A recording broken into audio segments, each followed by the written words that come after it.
Samurai Jack is one of the most visually pleasing shows I ever watched besides Arcane. While most cartoon shows have these black outlines to make characters stand out from the background, Samurai Jack just used colors for characters and literally paintings for backgrounds. While other cartoon shows at the time, and to this day, use loud, obnoxious dialogue to keep viewers interested, Samurai Jack had only selective dialogue and just went with music and sound effects instead. To this day, Samurai Jack stands out in this sea of other cartoons as one of the most visually distinct shows. So, to understand more about the show, let us take a step back and travel all the way back where Samurai Jack's story began. In the beginning, there was nothing. Then a grand explosion created all we know to exist. In this new existence, light and dark lived together in a constant stream of chaos. But then, forces begin to form. The light and the dark. Eventually, the light forces formed the pantheons of the gods, the strongest among them being Odin, Shiva, and Ra. They fought back against the darkness and almost destroyed it, but one little piece escaped to a small planet called Earth. There, it was able to take roots and fester. Eventually, the darkness had grown so big that it was eating up human cultures entirely. The emperor of a small nation saw it as his duty to break this darkness, and so he was entrusted with a magic potion that maybe could dispel this curse. Unfortunately, his efforts were for naught. His man died on the way to the source of darkness, and the potion woke up the curse and gave it form, who named himself Aku, the Shogun of Sorrow. Consequently, the emperor was caught and had to watch his kingdom being destroyed. For some reason though, the gods decided to intervene, and with their help, the emperor received a sword forged from his essence. With the help of the sword, the emperor was able to defeat Aku, but only temporarily, because with time, this evil would return. It was under these circumstances that Jack was born, in the middle of battle, surrounded by death and destruction. This should be Jack's destiny. Time passed and the kingdom was rebuilt, but all good things must come to an end. And with time, Aku grew stronger until he was finally able to break free from his prison. This time, not even the sword could help the emperor, and so the kingdom was destroyed once again. But Jack was able to escape and was sent on a journey to learn everything he needed to fight Aku. He learned how to read the stars with Chinese traders, horse riding with the Saudis, stick fighting with the Zulu, hieroglyphics with the Egyptians, wrestling with the Greeks, archery with Robin Hood, sailing with the Vikings, axe throwing with the Slavs, spear throwing with the Huns, and finally, Kung Fu with Shaolin monks. Upon returning to his home, Jack receives the magical sword from his mother, and after freeing his people, his dad tells him, No!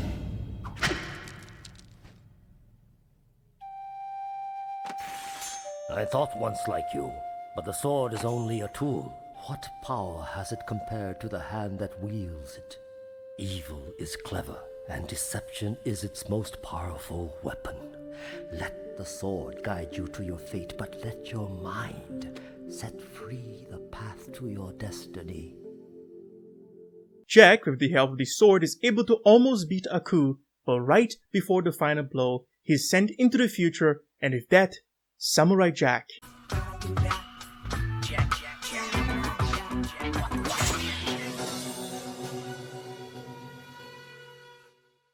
Here is where things start to get a little bit muddy. By the first season of Samurai Jack follows a relatively straight line. Every other season is vague at best and just completely disconnected from each other.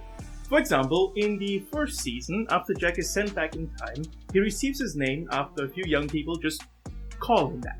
After that, he is sent into a bar where he meets talking dogs that are being suppressed by Aku. He frees the dogs in a great display of technical knowledge as well as battle prowess, and then he moves on. Jack meets some blue-looking aliens that are enslaving creatures called bullies. He frees them, and as a reward, they send Jack into a direction that might be able to help him on his quest. While on the way, Jack meets humans that are leaving the Earth. He has a chance to go back in time by hitch-riding on their spacecraft, but unfortunately he has to defend the humans, and so he's not able to fulfill his mission. After coming back to Earth, he follows up on Wooly's hint, but Aku is able to trick Jack by disguising himself as a warrior woman, and so the thing that might have helped Jack return to the past is destroyed. Aimlessly, Jack wanders through the land until he hears a story about the Grand Wishing Well that is protected by 3 blind archers. After defeating the archers, it turns out that they were cursed by the Wishing Well, and so Jack destroys the well, once again being denied a passage to the past. His frustration with the world and the constant attack from Aku's bounty hunters turn Jack into a person full of anger. And Aku, of course, makes use of that by creating a version of Jack fueled by hate.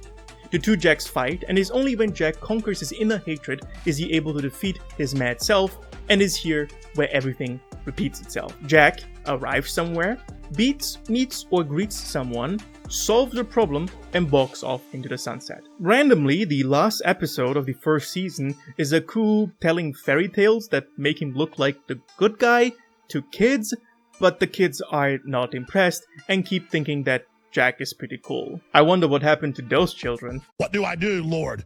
Destroy the child. Corrupt them all. This is where I want to talk about the episodic structure of the show. Besides some of the flashback episodes where we see Jack's past, or episodes that explore the world that Jack inhabits, Jack cannot evolve beyond his initial personality. Jack is as ignorant to this world in Season 1 as he is in Season 4. While his strength always wavers from episode to episode, Jack is for the most part an unchallenged fighter. Even without his sword, barely anyone can fight Jack one-on-one. On the other side, Aku is equally as strong, and the only weakness that he has is the sword. There is, at least in the show, nothing that can even harm Aku in any meaningful way. One of the major problems in the first season is that the show finds itself in a stalemate. Nothing moves, nothing changes, and even future setups are mostly left to rot. The most prominent among them being the baby in the final episode of Season 4, the gangsters from Season 1 Episode 12, the Shaolin monks in Season 2 Episode 10, the Shaolin lizards with their time portal in Season 4 Episode 4, and Mira and the Andaluvians from Season 4 Episode 5. I think all of this would have been fine if the series had stayed episodic.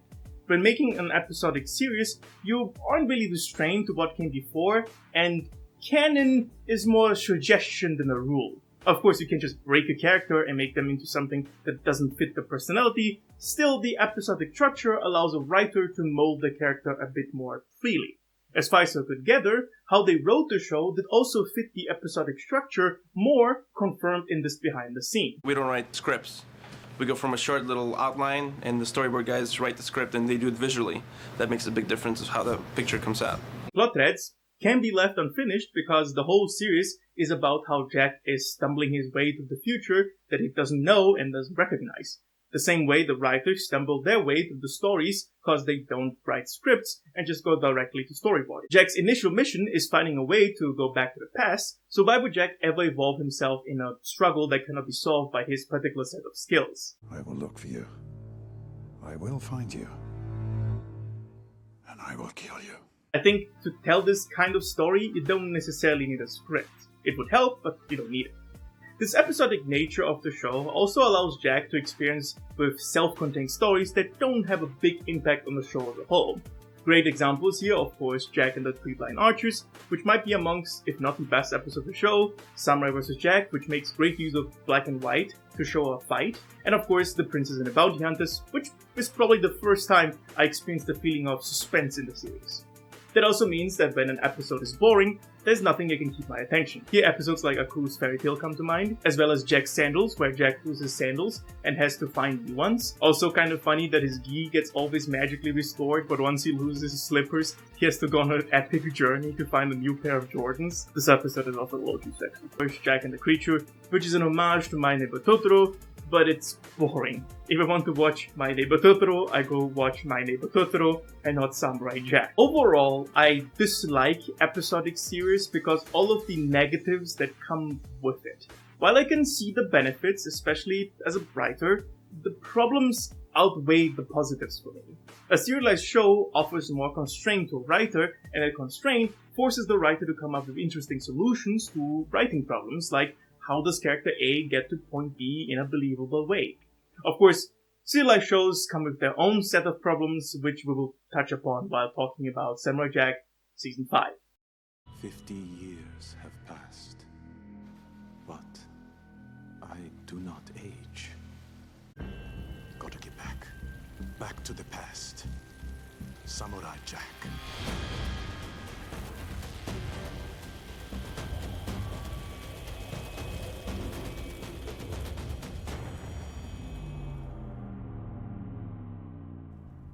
Samurai Jack has been trapped in the future for 50 years.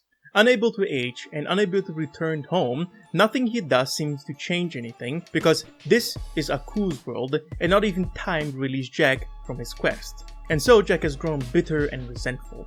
He roams the wastelands of Aku's world, dismantling robots and repelling bounty hunters, but in his mind he has failed his mission. Not only is there a magical samurai following his every step, all of this is slowly driving Jack insane. Everywhere he goes, he sees his people and his family crying in anguish and asking why he has left them. That is at least what the show wants to convince you of, and it kind of works. I would like to compare this Jack to another figure from a popular franchise called Star Wars. Luke Skywalker in the original movies is shown to be someone that is prone to anger, but also can show a great deal of compassion, even trying to bring his father back to the light, or at least closer to it. He succeeds in his quest, but with great sacrifice. Not only does he lose his hand, he is also almost killed by the Emperor. Years later, in the Disney sequels, Luke has completely secluded himself and has cut himself off from the Force. And why exactly? It turns out that Luke, in a moment of weakness, almost killed his nephew Kylo because he saw the darkness that was growing inside of him. Luke did not kill Kylo, but that turned out to be the wrong choice since Kylo would eventually turn to the dark side, destroying Luke's Jedi school, leaving the galaxy without its protectors. In the movies, this is shown in a flashback that lasted a few seconds. You could spend a whole trilogy on how Luke was wavering between the dark and light side, with his final conclusion being to cut himself off from the Force, but they decided to skip that and tell the story in a flashback. I like the idea of this disgruntled, broken down Luke a lot. It just needs an expansion on how we landed there. The same thing goes for Samurai Jack. I like the idea of mentally broken down Jack, a Jack that sees no path forward, a Jack that is on the brink of ending things because nothing he does changes anything, but even in the show, that is simply not true. Besides the people we'll see that come to aid Jack in the final battle, there are still the Shaolin monks out there honing their craft trying to find ways to defeat Aku. There are the Shaolin geckos rebuilding the time portal, and since Jack is immortal, he can wait as long as he wants, the past is still going to be there. Jack has helped a group of humans escape to a different planet, seeding them to be able to help at some point. Literal children know of the existence of Jack, and there are probably underground rebellions forming in those 50 years. Even other aliens on completely remote planets are inspired by Jack's bravery and might be able to help in the future. Jack himself, early in his quest, learns that the journey is going to take forever, and the thing he must do is just to not give up. So, how do we end up with Jack walking off into the sunset, leaving a child behind that will probably follow into his footsteps, and arrive at suicidal, mentally broken down, hopeless and disgruntled Jack? Certainly, it can't be that his friends died. Everyone, from the speaking dogs to the Scotsmen, are still alive. Well, the Scotsman dies, but at the beginning of the show, he's still alive. It also seems that people know who Jack is and are inspired by him, so it can't be that nothing is changing. Jack, while proclaiming to not have changed anything, clearly has changed things for the better. This is also one of the main reasons why he ultimately doesn't go with the ritual suicide. So, what happened to Jack? This is the major problem when going from episodic story structure to serialization. You need to explain things if you want to make people believe it. Having watched 4 seasons of Jack relentlessly fighting Aku's minions and inspiring as well as being inspired again and again by others, I cannot believe that Jack would ever give up. In the beginning, Jack's mission included physically going to the past. He often would refuse to go to the past because his duty to protect the innocent came first. So, I ask again, how did we end up with suicidal, mentally broken down, hopeless and disgruntled Jack? If I could make a suggestion to fix this problem, you could have a season where Jack helps people, but it ends up fruitless because the people he's helping just die, are left worse off, or flat out hate Jack for the help because Jack is now bringing Aku's attention their way. It could even be that bounty hunters and Aku are becoming smarter and exploiting Jack's nature of always wanting to help others, thereby sending groups to fight Jack, but also destroying or killing the people he wants to protect, which would take a toll on his mind. It will lead to Jack thinking that his good deeds would never change anything because he can literally never get away from Aku. Parts of this is shown with the bounty hunter Scaramouche, who destroys an entire city to lure Jack out, but that gets brushed over pretty quickly and the rest of Scaramouche's story is just a joke anyways. Here I want to bring up the IDW comics because they had a completely different approach to Future Jack. Don't be afraid, little one. We won't hurt you. The Samurai Jack comics is a 20-issue run where we follow 2 major story arcs and several small one-off episodes. The first story arc is meh at best, and you can read it if you want, but it involves a magical time travel MacGuffin that brings Jack back to life. It's not really interesting. The second story arc surrounds Jack and the sword. Here, in a failed ritual, the sword is broken, and similar to the show, Jack goes into his inner mind to retrieve the sword. Unlike the show, though, he has to go through several tries that make him worthy once again. While he succeeds in his trials, the sword does not return, and it is only when Aku is about to finish Jack off that a cosmic hand is stretched out from his heart, revealing that the sword was always part of him. The sword, like his dad said, was always a tool and nothing more. Given the nature of the comics, this of course could not conclude the story, and so we have a time jump following a scholar trying to write down Jack's accomplishments. The scholar hears many Jack stories until he finally stumbles upon one of Jack's old friends. After proving that the scholar is in support of the cause, they lead him to Jack, who explains. When I began my quest, many years ago, I thought if I could return to the past, it would make everything right. I was wrong. The past is an ideal we can never recapture. We must always look ahead, learning from what has been, but not letting ourselves be controlled by it. All of you have quested as well. You've all sacrificed so much to stand here with me today. And as difficult as it may be, I need you to give even more. This side was not chosen at random, my friends. We finally cracked the code on Aku's teleporting fortress. The Foul Citadel has appeared north of here, right on schedule. With your help, tonight we intended to raze it to the ground. For longer than we can remember, Aku has controlled our destiny, oppressing our families, hurting our friends, warping our lives. Tonight, I believe we can end it. Join me, brothers and sisters. Join me and fight for the future!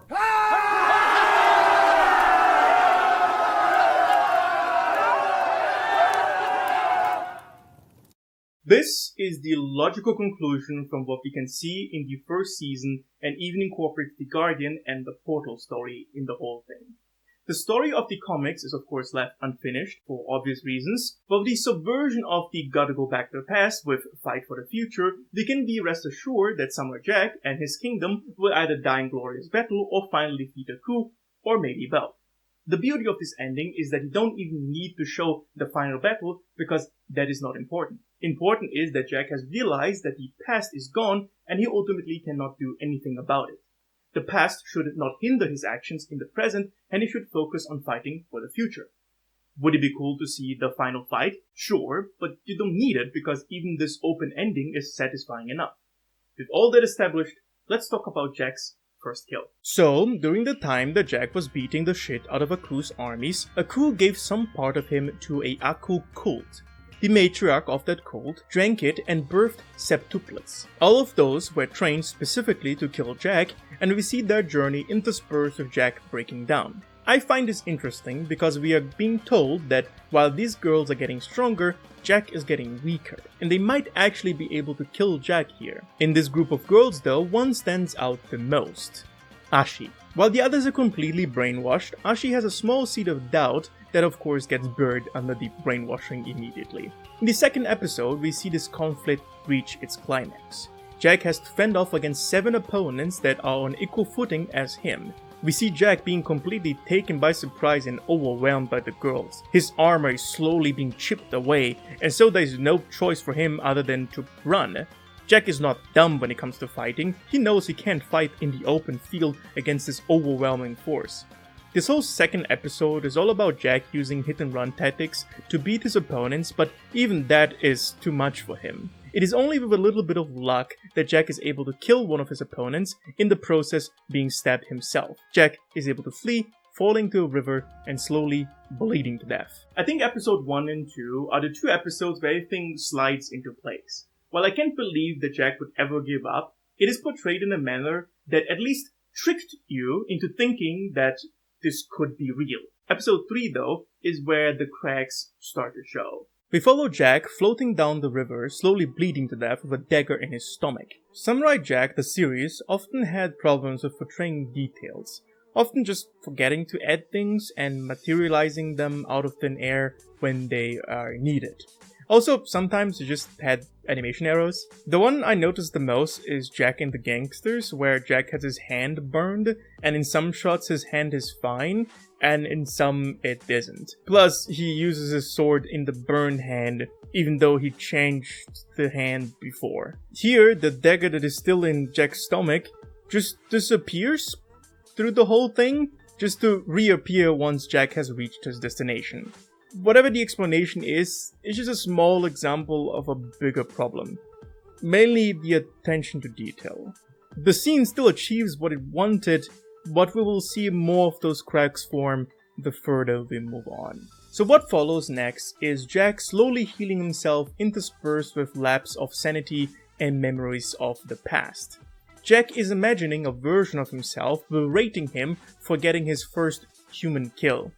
And again, I do not buy this. Humans exist in Aku's world, and there's no way Jack never met a human bounty hunter that he had to kill after 50 years, but even then it doesn't matter because Jack has been killing creatures for more than 50 years. He has killed a giant creature with an ice pick, he has annihilated armies of robots, he has killed bounty hunters, and there was definitely a human among them, and generally Jack is not violence averse. A better version of this dialogue could be, Jack, you have killed humans in the past. What's the problem now, mate? This would fit better since this inner voice of Jack is just using every opportunity to poke at Jack's insecurities. The first time, Mad Jack basically tells Jack to just kill yourself. Here, he's droning on about how Jack is unable to kill humans, and later he tries to make Jack angry to set him off balance. Even if you change the dialogue here, you can still show the memory of the past where Jack sees his dad killing Highwayman. It's not that Jack has an aversion to killing people, it's just that he doesn't want to do it, further emphasizing his split personality. Another thing I notice here is that Season 5 is not interested in keeping time coherent in any way. Episode 1 showed things from the past about the Daughters of Aku, but that solved itself with the Episode 2, so we roughly knew what happened when.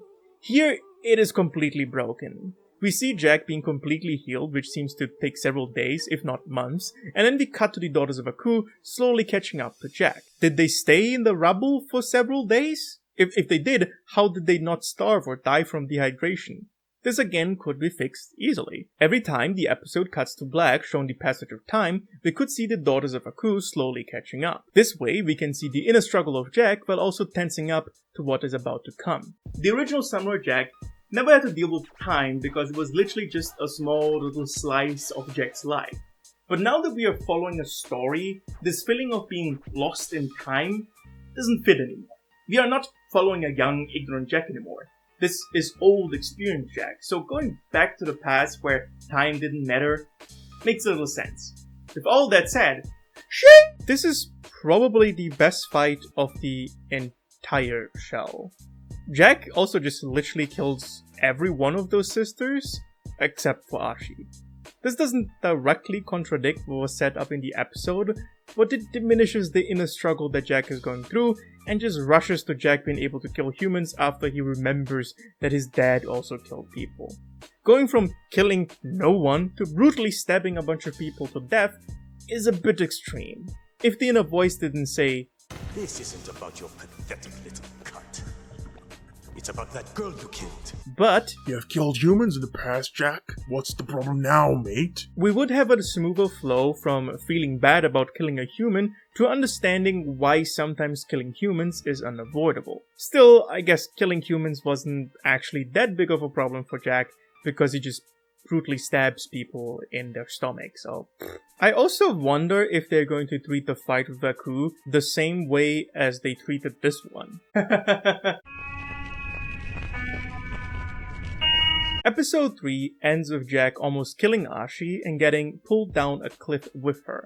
In Episode 4, Jack managed to catch Ashi with her being extremely wild towards him. For her, he is the literal devil, and since Ashi has been captured, Jack does not kill Ashi, which is of course in line with Jack's honorable nature.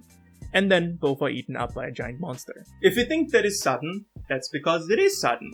Until now, it was difficult to spot the and then form of storytelling that is going on, but here it is at full display. The events in episode 1 to 3 are loosely connected and don't require much to bridge, but this monster eating them up out of nowhere is just so blatant it's almost funny.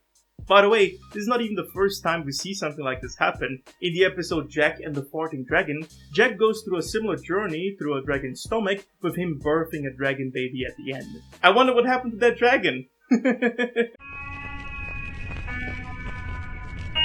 Anyways, Jack pulls Ashi through this monster while she's also trying to kill him.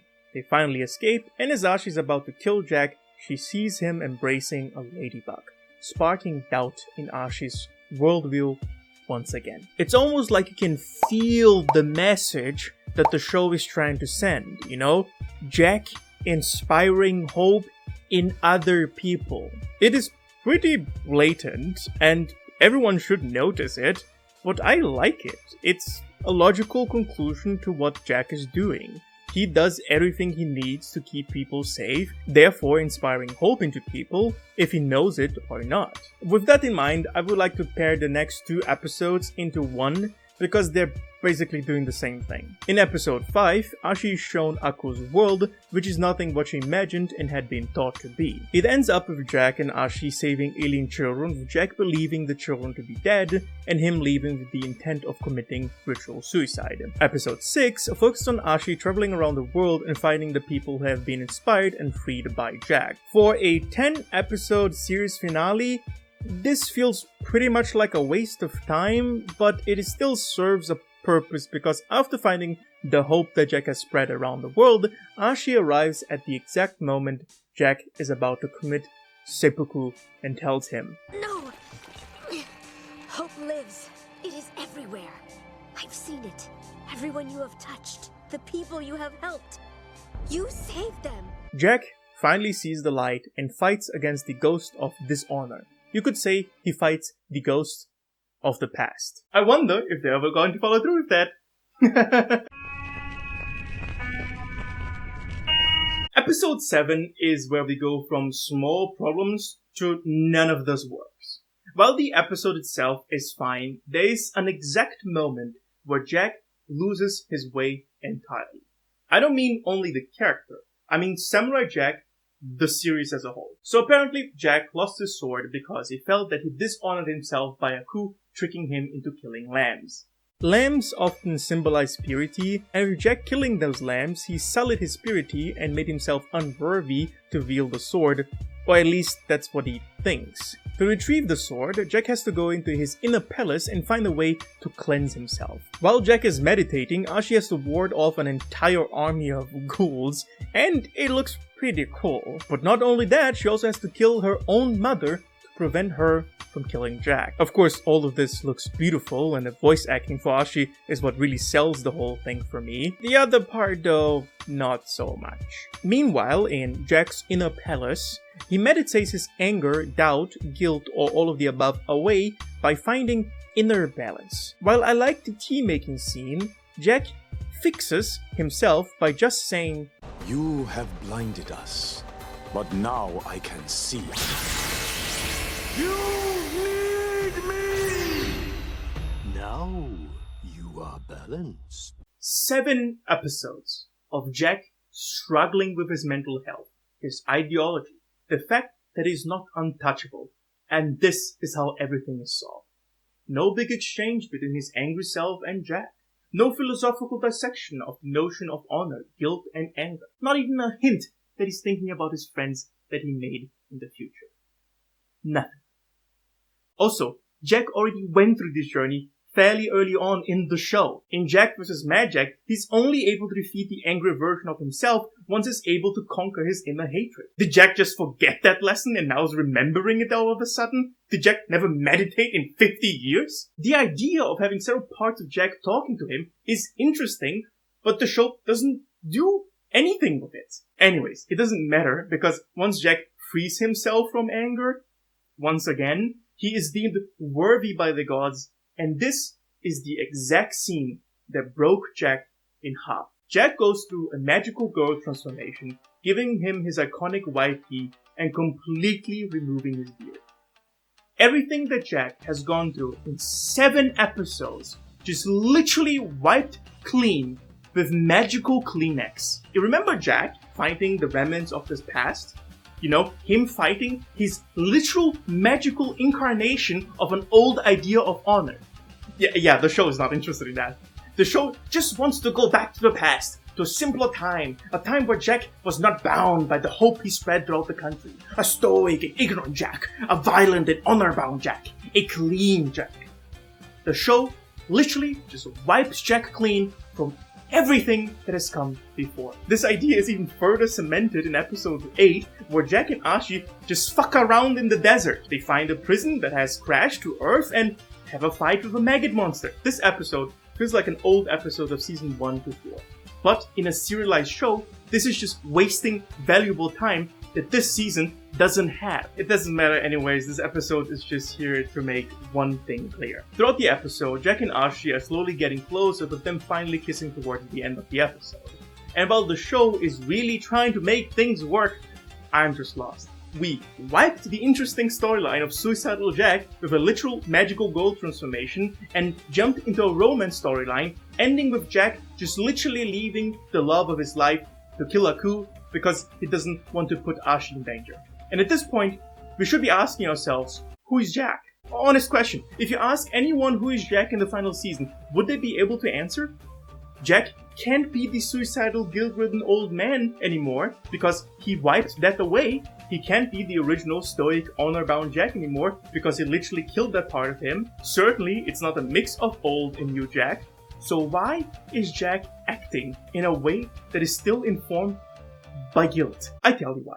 They wanted this love story to exist between Ashi and Jack so they can pull off some time travel bullshit at the end of the show. If you don't believe me, episode 9 is literally Ashi running after Jack, Aku finally finding out that Jack has lost his sword, which of course is outdated information. Their confrontation ends in Ashi being taken over by Aku because she's literally part of him. Of course, Jack can't kill Ashi, so he lets himself get captured by Aku.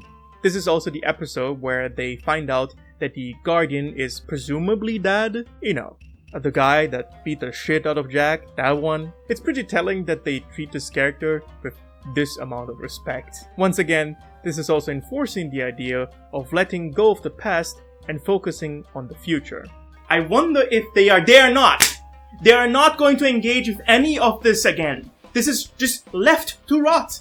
I don't understand why. I just simply don't. It's maddening. So, we finally reached the last episode of Samurai Jack, and it would take me too much time to point out everything stupid about this episode. But I want to highlight some things. Aku shows the whole world that he's going to kill Jack, and apparently for literal hours he's trying to find a weapon to kill him, which allows his allies to arrive at Aku's castle.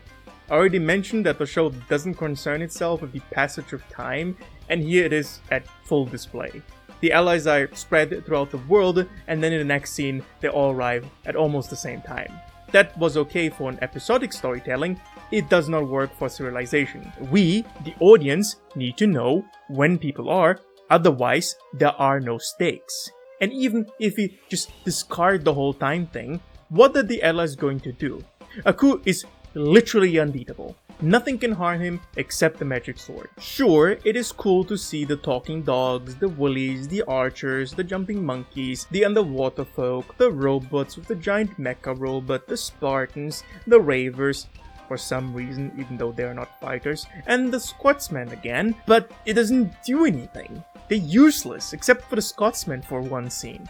Aku is literally too strong for any of this to mean anything. I never felt like the allies had any chance.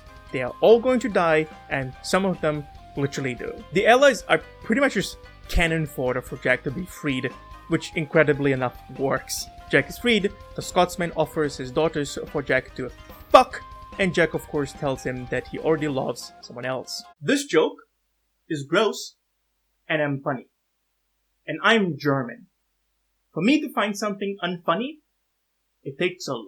So, after Jack proclaims his love for Ashi, she's finally freed, and it turns out that she has all of Aku's powers.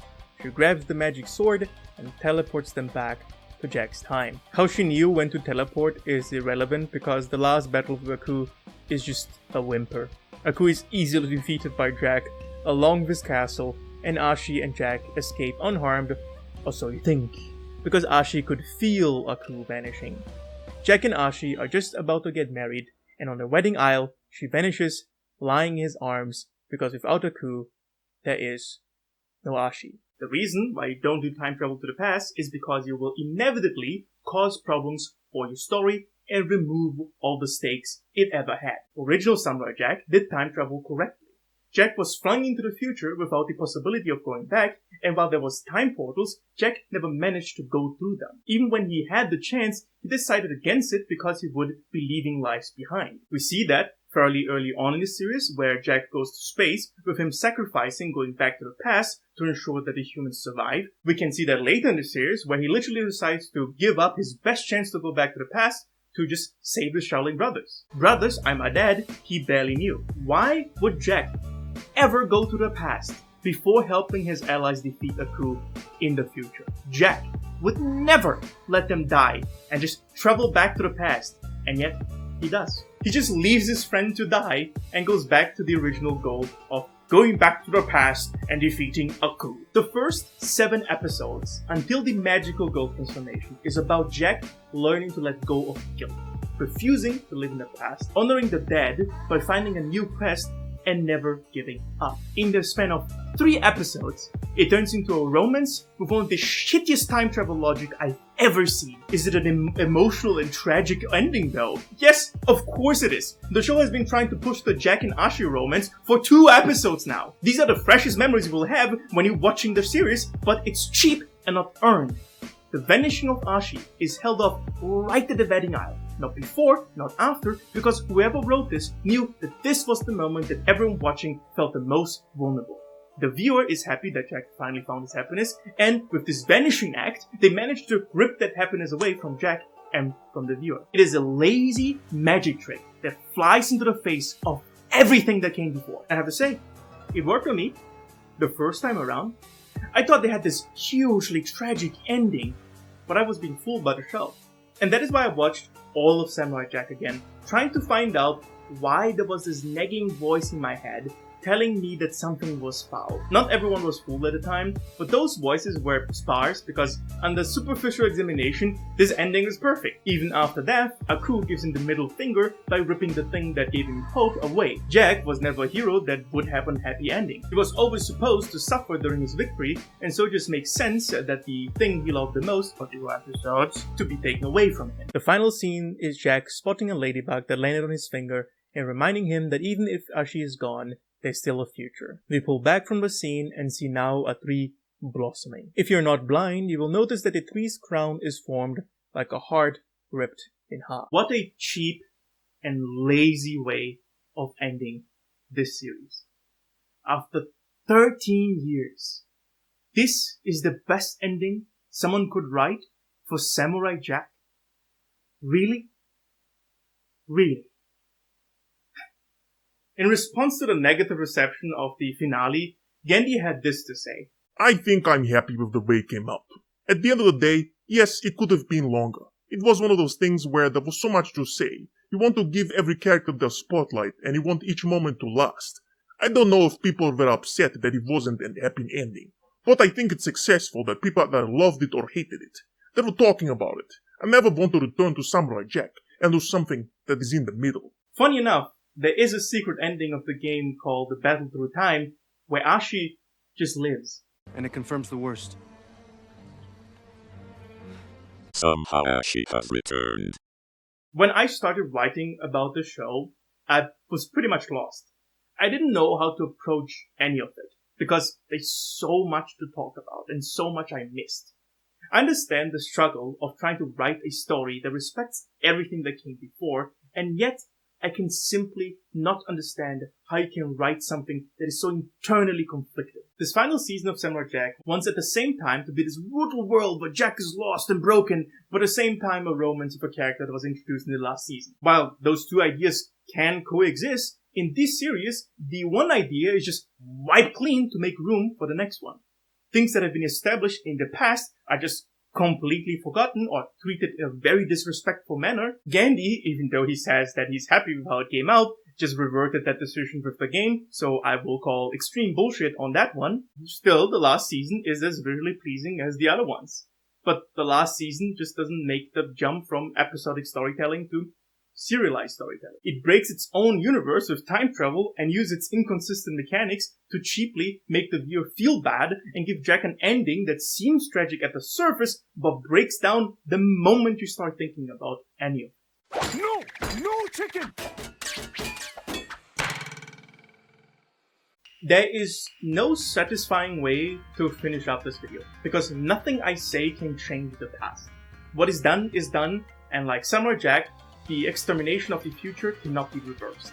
So we should focus on the future, and for that, I need money that you will give me on Patreon. Otherwise, I will slash you. Link in the description. As always, thank you for watching, take care of yourselves, and have a nice, wonderful